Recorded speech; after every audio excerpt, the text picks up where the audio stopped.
Donc bonjour à tous, ici c'est Jean-Jean, alias Jean-Jean la bricole, et sur cette chaîne on parle crypto-monnaie. Alors, je parle souvent de mining, mais il n'y a pas que le mining dans la vie, et depuis The Merge, j'ai bien découvert qu'il y avait aussi d'autres choses qui pouvaient être intéressantes. Donc aujourd'hui, je voulais vous présenter un petit peu mon line-up de nodes, parce que j'ai monté pas mal de masternodes, de smartnodes depuis The Merge, et je vous les ai jamais vraiment tous présentés. Donc on va passer tout de suite à la présentation. Alors, ils sont ici, vous les voyez tous. Donc pour l'instant, j'en suis à 6. Donc le premier node que j'ai monté, donc c'était un node Flux. J'ai ensuite monté un second node Flux. Ensuite, et grâce à mon confrère Baguette, je me suis lancé et j'ai créé un node communautaire pour le projet RTM, donc qui est là. Donc ceux qui participent, vos RTM sont ici, on va dire. Ensuite, j'ai monté un troisième node Flux, un quatrième node Flux, et là, je viens de monter les nodes Streamer. Voilà, j'en ai monté 2 sur cette machine.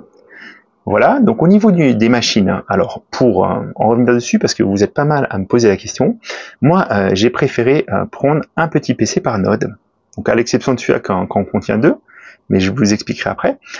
Tout simplement parce qu'en fait moi je débute dans l'univers des nodes, donc tout ça c'est avec l'utilisation d'Ubuntu, donc d'une base Linux, et c'est pas évident quand on connaît pas, quand on vient pas, qu'on n'est pas du métier, du sérail.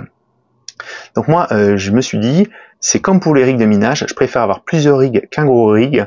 En cas de crash, en cas d'incompréhension, au moins, je vais pas me retrouver avec toutes mes nodes hors service d'un coup. Voilà, donc je suis parti de ces raisonnements. Le premier que j'ai acheté, donc c'est un ancien AMD, un vieux AMD, un ThinkCenter, mais apparemment ça marche très très bien et j'ai eu aucun souci avec. J'ai pris un petit Nippogi en neuf parce que je voulais voir un petit peu s'il y avait vraiment une différence. Et je me suis rendu compte que l'occasion c'était aussi très bien et c'était nettement moins cher. J'ai pris plusieurs Fujitsu, ils sont très très bien, j'ai rien à dire à ça. Et là je viens de reprendre un petit Lenovo, un ThinkCenter à base cette fois-ci d'Intel parce que l'autre est à base d'AMD. Donc celui-là, si j'ai à vous le conseiller, si j'ai à vous conseiller un node, un type de machine, en fait, c'est celui-ci. Tout simplement parce qu'en fait, il a quelque chose qui est sympa, c'est qu'en fait, il a l'alimentation qui est externe.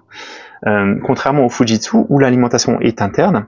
Donc en cas de souci, ça sera beaucoup plus simple de réparer un ThinkCenter qui a un problème d'alimentation. Il y a juste à changer le boîtier externe et à le brancher. Voilà. Maintenant, je vais vous expliquer un petit peu, parce qu'en fait, je suis vraiment hypé par Streamer avec le système de Node, et je suis super content d'en avoir installé 2, et je vais sûrement en installer encore un troisième. Donc on va tout de suite aborder ce sujet, dans le sujet. Alors, pour ce qui est du projet Streamer, je ne vais pas m'attarder dessus. Vous avez mon confrère Monsieur TK qui a fait une vidéo très intéressante sur ce sujet. Le but, en fait, c'est qu'il puisse y avoir des échanges décentralisés à travers le monde, des échanges de données, et tout ça grâce au Web 3.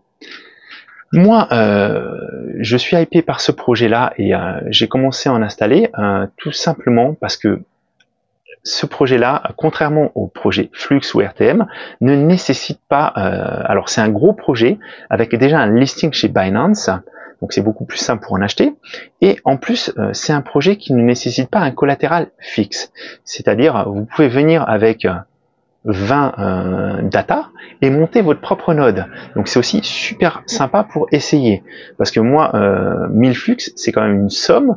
1,8 million RTM, c'est une grosse somme. C'est pour ça aussi que je n'ai pas monté de smart node pour le projet RTM tout seul, parce que je n'en avais pas les moyens.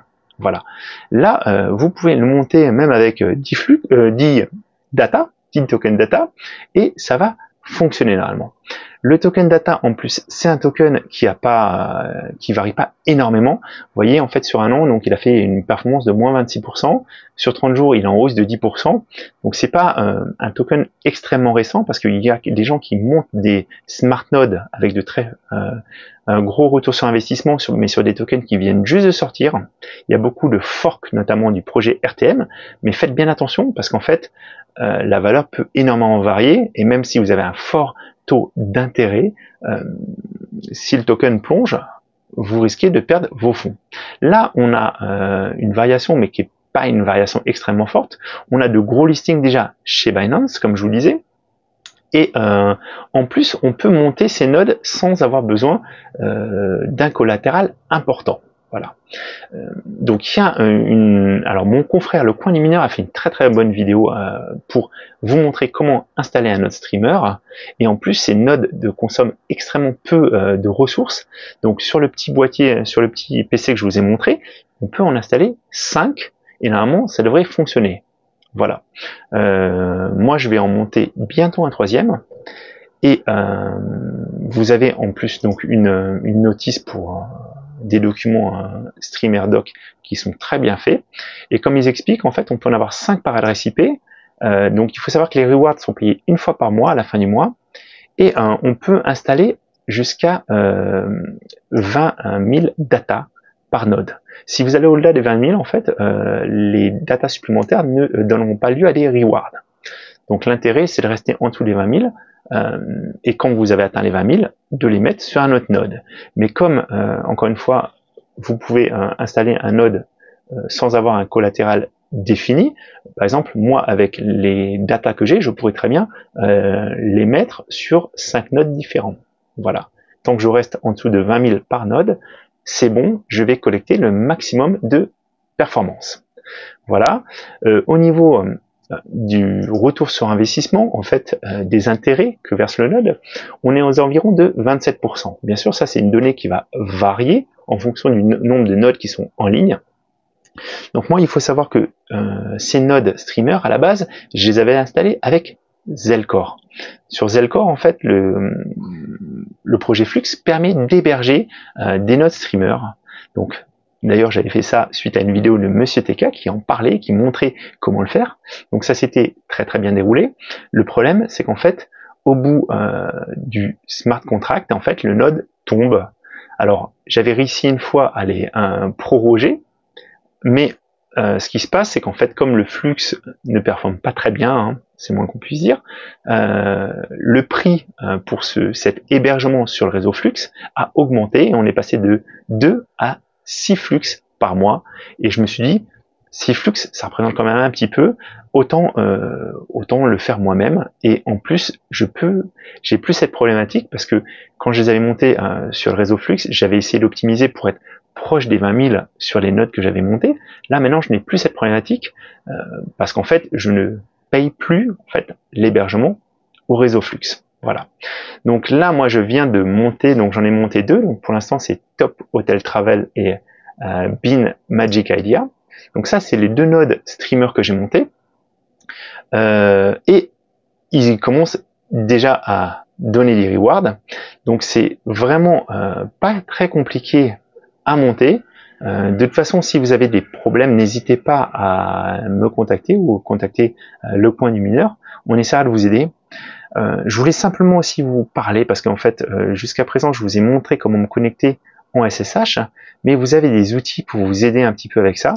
Et moi, j'utilise désormais MobaXterm. Donc, vous voyez, en fait, dans MobaXterm, j'ai listé, j'ai enregistré mes différentes sessions pour les différents nodes. Et ce qui se passe, c'est qu'en fait, en cliquant dessus, en double-cliquant, je peux directement lancer les nodes. Donc, MobaXterm garde bien sûr les identifiants mots de passe de mes nodes. Donc faites bien attention et faites bien attention à mettre un beau mot de passe pour protéger l'ensemble. Mais c'est extrêmement pratique parce que ça me permet donc de les lancer en quelques secondes pour pouvoir vérifier que tout fonctionne bien, par exemple. Alors qu'avant c'était beaucoup plus complexe. Ça me prenait à chaque fois 1 ou 2 minutes. En plus, on a l'arborescence qui apparaît, et je vous montre un petit peu, c'est intéressant. Alors, je vais relancer donc le dernier node, le node sur lequel j'ai hébergé mes versions de streamer, et vous allez voir, donc on voit l'arborescence avec Streamer Docker 1 et Streamer Docker 2, parce que donc j'ai créé 2 dossiers Docker pour lancer mes 2 nodes. Voilà. Une fois que vous avez installé vos nodes, de toute façon, après, pour vérifier qu'ils sont bien en ligne, vous avez des informations qui vous seront données. Pour ça, je vous montre. En fait, là, j'ai fait une copie simplement des informations qui sont intéressantes. Donc, j'ai mis la ligne de commande pour redémarrer le node s'il y avait besoin. Déjà, attendez, je vais vous mettre ça en gras et en plus gros, ça sera plus lisible. Voilà. Donc en fait, j'ai noté, et je vous incite à faire ça parce qu'autrement vous risquez de vous perdre. Donc j'ai noté le port sur lequel il est installé. J'ai noté l'adresse data de mon MetaMask sur lequel je l'ai installé. Et en fait, j'ai le nom qui est ici, Bin Magic Idea. Ça vous donne en fait, quand vous installez donc le node, ça vous donne l'adresse pour visualiser votre node. Voilà, donc c'est ce que je vous montrais. C'est là que je trouve Bin Magic Idea. Donc il vous situe, mais ne vous inquiétez pas, c'est pas une situation exacte. Hein, j'habite pas à Stens, voilà. Je vous ai pas montré mon adresse, on va dire. Et voilà. Donc vous pouvez aussi aller sur cette page. Je vais vous montrer sur le second écran, mais ici, voilà. Vous avez un site qui est Brugbendscan. Et dessus, en fait, vous avez le statut de votre node, vérifiez qu'il est OK, qu'il fonctionne. Et voilà. Donc c'est vraiment pas très compliqué à mettre en place.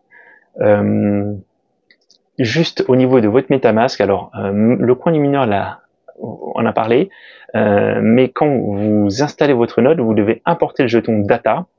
Et il y avait une petite erreur sur l'adresse du jeton data. Donc heureusement, il y a quelqu'un qui en a parlé dans les commentaires. Donc, je vous invite vraiment, si vous avez galéré, dans les commentaires de la vidéo de mon confrère, hop là, tout en bas, vous avez l'information qui apparaît. Voilà. Donc la contract adresse du jeton data, elle est ici.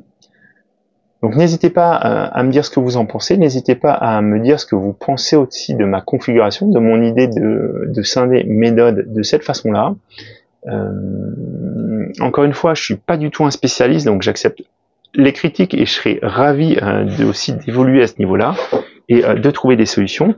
Je vous assure qu'en fait, cette machine-là, ce second node Flux, il m'a vraiment posé des soucis quand Grub a décidé d'arrêter de fonctionner suite à la coupure de courant. Alors, moi, j'ai réussi à m'en sortir en installant un second disque. J'avais un second SSD. J'ai installé donc Ubuntu dessus et ça a permis de réparer Grub. Mais je sais qu'il y avait sûrement d'autres solutions, beaucoup plus simples. Donc, n'hésitez pas et dites-moi ce que vous en pensez. Voilà. Je vous dis à très bientôt les amis. C'était Jean-Jean pour une vidéo pas sur le minage.